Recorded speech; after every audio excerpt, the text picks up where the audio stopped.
Hi friends. இப்போ நம்ம சிறடிக்கா பக்கப்புறம் சிறடிக்கா சைடில் நம்ம முத்து ஒரு பக்கம் ரோகிணியோட அம்மாவை பார்த்தோன்னே, அம்மாம்மா நீங்கள் எப்போ வந்தீங்கம்மா, அன்னைக்கு என்ன பேசினதே நீங்கள் நினச்சிட்ருக்காங்களா, அதெல்லாம் மனசில் வச்சுக்காங்க, எங்கள் வீட்டுக்கு வாங்கம்மா, நீங்கள் எங்கள் பாட்டி வீட்டை பார்த்ததில்லைன்னு சொல்லிட்டு வற்புறுத்தி கூட்டிகிட்டு வராருங்க.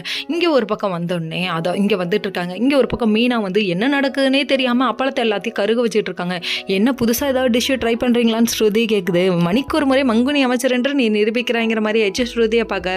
அதுக்கப்புறம் பார்த்தா பொரியல் செய்யும்போது உப்பு போடலை, உப்பு அதிகமாக போட்டேன், அப்படி என்னப்பா ஆச்சு, நினைப்ப எங்கே வச்சுட்டு வேலை செய்கிறீங்கன்னு அவங்க சொல்லி கேட்டுட்ருக்கேன்.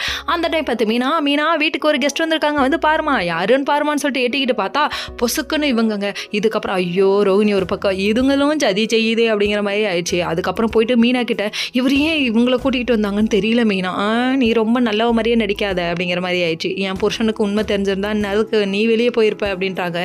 அதுக்கப்புறம் பார்த்தா என்னடா பண்ணுறேன்னு தெரியாமல் அமைதியாக உட்காந்துருக்க, சாப்பிட்டுட்டு தான் நீங்கள் போகணும்னு சொல்ல. அதுக்கப்புறம் இவங்க பேசிகிட்டு இருக்க, வெளியே வந்தால் எங்கே உண்மையை வளரிடுவோமோன்னு கிச்சன்லேயே நிற்கிறாங்க நம்ம மீனா. அதுக்கப்புறம் ஜாலியாக அவங்க பேசிகிட்டு இருக்காங்க. அந்த டைம் பார்த்து சரி உட்காந்து சாப்பிடுங்கப்பான்னு சொன்னேன். எல்லார் இலையிலும் முட்டை வைக்கிறாங்க. நம்ம தம்பி மனோஜ் இருக்காரே, முட்டையை எடுத்து ஒளிய வைக்கிறாரு. நீ இதுக்கு தான் அதனால தான் ஒன்று மொட்டை அடிக்கிறாங்க அப்படிங்கிற மாதிரி ஆயிடுச்சு. அதுக்கப்புறம் பார்த்தா சின்ன விஷயத்துக்கு கூட போய் சொல்லக்கூடாதுன்னு அண்ணாமலை ஒரு லெசனே எடுத்துகிட்டு இருக்காரு. இதை பார்த்தோன்னே குற்றம் வச்சு குறுக்குது யாருக்கு, நம்ம மீனாவுக்கு.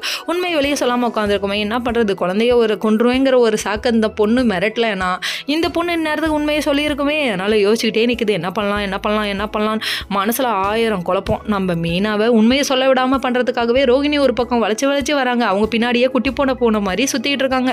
நானே உண்மையை சொல்லிடுறேன்னு அவங்களே